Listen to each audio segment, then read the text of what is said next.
सभी विद्यार्थियों का स्वागत है हमारे चैनल पर। दोस्तों कैसे उम्मीद करता हूँ कि आप सब बढ़िया होंगे। दोस्तों आज मैं आप लोगों को बताने वाला CC6 का यानी कि सेमेस्टर 2 का CC6 यानी कि दोस्तों ग्लोबल सिटीजनशिप एजुकेशन का। दोस्तों आपके यहाँ पे CC6 का ये हमारा जो है यूनिट 8 होने वाला है। ठीक है, ये हमारा जो है वो 8वां यूनिट है दोस्तों, जो कि यूनिट का नाम है यहाँ पे देखिए पर्यावरणवाद। ठीक है, पर्यावरणवाद इसके सामान्य समझ विशेष और विशेष के संदर्भ में पर्यावरणीय मुद्दे और जलवायु परिवर्तन और इसके प्रभाव के संदर्भ में और पारिस्थितिकी को समझना। ठीक है, यानी कि ये सब जो इसका टॉपिक दिया गया है। तो आज मैं आप लोगों को देखो इस जो वीडियो को है ना, ये थोड़ा बड़ा टॉपिक है। ठीक है, बड़ा चैप्टर है, तो मैं इसको तो यहाँ पे ABC ठीक है 3 यहाँ पे दिया गया है। तो इसको जो तीनों को जो है वो अलग अलग मैं यहाँ पे जो है दोस्तों अलग अलग तरीके से जो है इसका मतलब कि 3 पार्ट में बनाऊंगा। ठीक है, ये हमारा पार्ट 1 होने वाला है।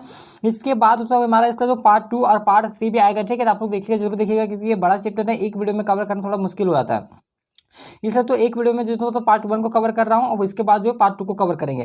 देखिए जो हमारा पर्यावरणवाद है, ठीक है, जो यहाँ पे दिया गया पर्यावरणवाद दिया गया है, तो इससे मतलब संबंधित जो है जितने भी जो महत्वपूर्ण प्रश्न है उसके बारे में आप लोग को बताने वाला हूँ। ठीक है, देखिए पहला प्रश्न क्या दिया गया है कि पर्यावरणवाद का क्या मतलब होता है। तो पर्यावरण का वाद का जो मतलब होता है क्या होता है, प्राकृतिक संसाधनों का उपयोग, पर्यावरण संरक्षण की जागरूकता, या पर्यावरण के साथ सहयोग, या पर्यावरण समस्याओं का विश्लेषण। तो इसका जो उत्तर हो जाएगा वो पर्यावरण संरक्षण की जागरूकता हो जाएगा, यानी कि ऑप्शन नंबर बी आपका बिल्कुल सही जाएगा। ठीक है, तो देखिए पर्यावरणवाद का क्या मतलब होता है, पर्यावरण संरक्षण की जागरूकता। दोस्तों अगर इससे पहले अगर आपने मतलब कि 1 से लेकर 7 तक अगर यूनिट अगर नहीं देखे हैं आप लोग देख लीजिएगा। और अगर आपको PDF डाउनलोड करना है तो आप अभी गूगल पर जाइए, वहाँ पे सर्च करिए झारखंडवाला.com, वहाँ पे जाके आप इसे डाउनलोड कर पाएंगे। ठीक है, देखिए अगला प्रश्न देखिए पर्यावरण की मतलब पर्यावरणवाद की उत्पत्ति कहाँ से हुई। तो पर्यावरणवाद की जो उत्पत्ति हुई थी वो हुई थी कहाँ से, अमेरिका से हुई थी। कहाँ से हुई थी, अमेरिका। ठीक है, ऑप्शन नंबर बी आपका बिल्कुल सही, अमेरिका।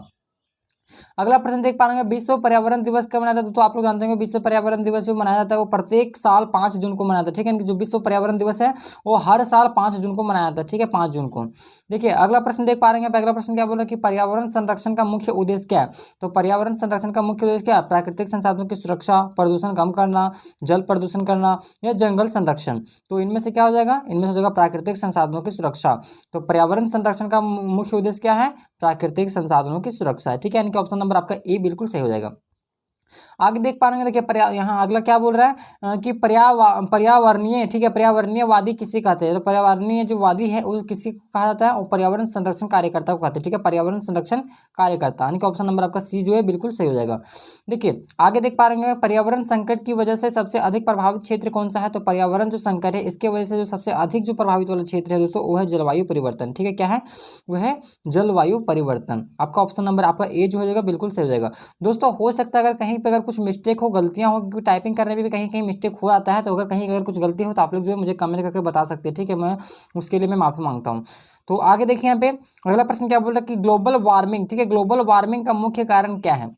तो ग्लोबल वार्मिंग का जो मुख्य कारण है वो ग्रीन हाउस गैसों का उत्सर्जन। ठीक है, ग्रीन हाउस गैस का जो है यहाँ पे उत्सर्जन इसका जो मेन मुख्य कारण है। ठीक है ना, कि ग्लोबल वार्मिंग का।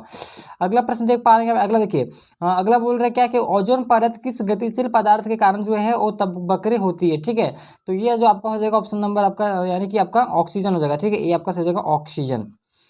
अगला प्रश्न देख पा रहे हैं यहाँ पे, देखिए अगला प्रश्न क्या बोल रहा है कि ध्वनि प्रदूषण का मुख्य कारण क्या है। तो ध्वनि प्रदूषण का क्या है मुख्य कारण, ट्रैफिक शोर। ठीक है, ट्रैफिक शोर के कारण जो ध्वनि प्रदूषण होता है, ध्वनि का मतलब होता है आवाज, आवाज का शोरगुल कहाँ से होगा, तो ट्रैफिक शोर से होगा। ठीक है, ट्रैफिक शोर आपका ऑप्शन नंबर बी सही हो जाएगा। अगला प्रश्न देख पा रहे हैं, देखिए भारत में पहली बार ध्वनि प्रदूषण के लिए किस शहर को शोर प्रदूषण मुक्त शहर का दर्जा प्राप्त हुआ है। तो ये जो आपका हो जाएगा ऑप्शन नंबर ए सही हो जाएगा, यानी कि दिल्ली हो जाएगा। ठीक है, दिल्ली, ये आपको ऑप्शन नंबर ए बिल्कुल सही होगा, दिल्ली।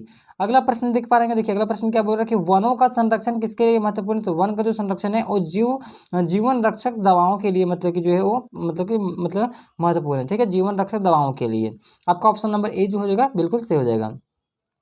आगे देख पा रहे हैं, देखिए अगला क्या बोल रहा है कि भारत में संकट की जो है अवस्था का कारण क्या है, यानी कि भारत में जल संकट की अवस्था का कारण क्या है, बाढ़, इरादे में नकारात्मक, जल संयंत्रों की कमी, या फिर वनों की अंतर्निहित होना। तो जल संयंत्रों की कमी। ठीक है, जल संयंत्रों की कमी के कारण जो क्या होता है, मतलब इसमें भारत में जल संकट का कारण यही मतलब होगा, जल संकट का कारण क्या हो जाएगा, तो यहाँ हो जाएगा जल संयंत्रों की कमी, यानी कि जल को अगर हम संयंत्र करके अगर नहीं रखेंगे, यानी कि जल को अगर संचित करके मतलब उसको जो बचा के अगर नहीं रखेंगे तो क्या होगा, आने वाले टाइम में जो है वो जल का यहाँ पे मतलब कि काफ़ी बड़ा यहाँ पे जो है वो संकट उत्पन्न हो सकता है, और होगा ही। अगर हम आज अगर हम जल को अगर बचा के नहीं रखेंगे तो आने वाले जो हमारी भावी पीढ़ी है वो जल के लिए जो तो वहाँ पे जो है वो तरस जाएंगे। इसलिए आप लोग से रिक्वेस्ट है कि पानी को ज़्यादा व्यर्थ ना करें, जितना यूज है उतना ही आप लोग यूज करें।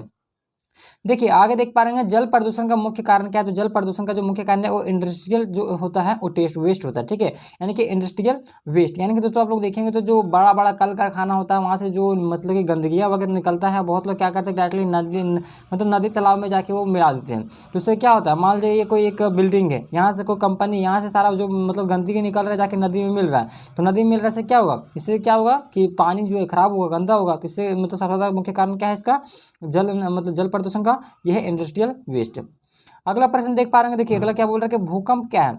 तो भूकंप जो है दोस्तों एक भूमि की आकृति में तेजी पूर्वक बदलाव है, ठीक है, भूकंप जो है तेजी पूर्वक बदलाव है भूमि की आकृति में। अगला देखिए सौर ऊर्जा क्या है। तो सौर ऊर्जा जो है वो सूर्य की किरणों का एक उपयोग है, ठीक है, सूर्य की किरणों का उपयोग। आगे देख पा रहे हैं, देखिए धरती धरती की ऊर्जा स्रोत के रूप में सबसे प्रमुख क्या है। तो धरती की ऊर्जा स्रोत के रूप में सबसे प्रमुख जो है वो है आपका पेट्रोलियम, ठीक है, पेट्रोलियम। अगला प्रश्न, जलवायु परिवर्तन के कारण कौन सी वनस्पति नष्ट हुआ था। तो जलवायु परिवर्तन के कारण जो है वो मैंग्रोव जो है वो नष्ट हुआ था, ठीक है, मैंग्रोव, यानी कि ऑप्शन नंबर सी जो हो जाएगा बिल्कुल सही हो जाएगा।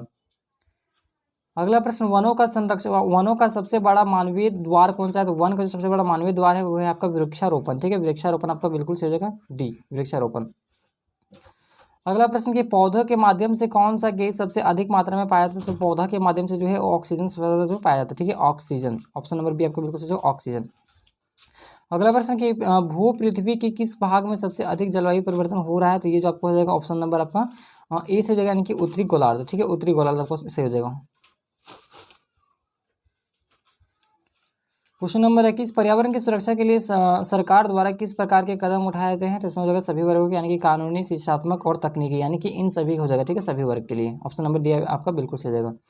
अगला प्रश्न कि निम्नलिखित में से कौन सा प्रदूषण भू पृथ्वी की सतह पर पाया जाता है, यानी कि भू पृथ्वी यानी कि भूमि की सतह पर जो है वो पाया जाता है, वो हो जाएगा आपका जल प्रदूषण हो जाएगा, ठीक है, जल प्रदूषण, ऑप्शन नंबर सी हो जाएगा बिल्कुल सही होगा, जल प्रदूषण। अगला प्रश्न है कि प्रदूषण का प्राकृतिक कारण क्या है। तो प्रदूषण का प्राकृतिक कारण है प्राकृतिक प्रक्रियाएं, ठीक है, प्राकृतिक प्रक्रिया, यानी कि ऑप्शन नंबर डी आपका बिल्कुल सही हो जाएगा। अगला देखिए कि कौन सा गैस पृथ्वी के तापमान में वृद्धि करता है। तो कौन सा गैस है जो पृथ्वी के तापमान में वृद्धि करता है, कार्बन डाइऑक्साइड, ठीक है, कार्बन डाइऑक्साइड करता है, यानी कि CO2 करता है, ठीक है, कौन, CO2, ऑप्शन नंबर बी आपका सही हो जाएगा।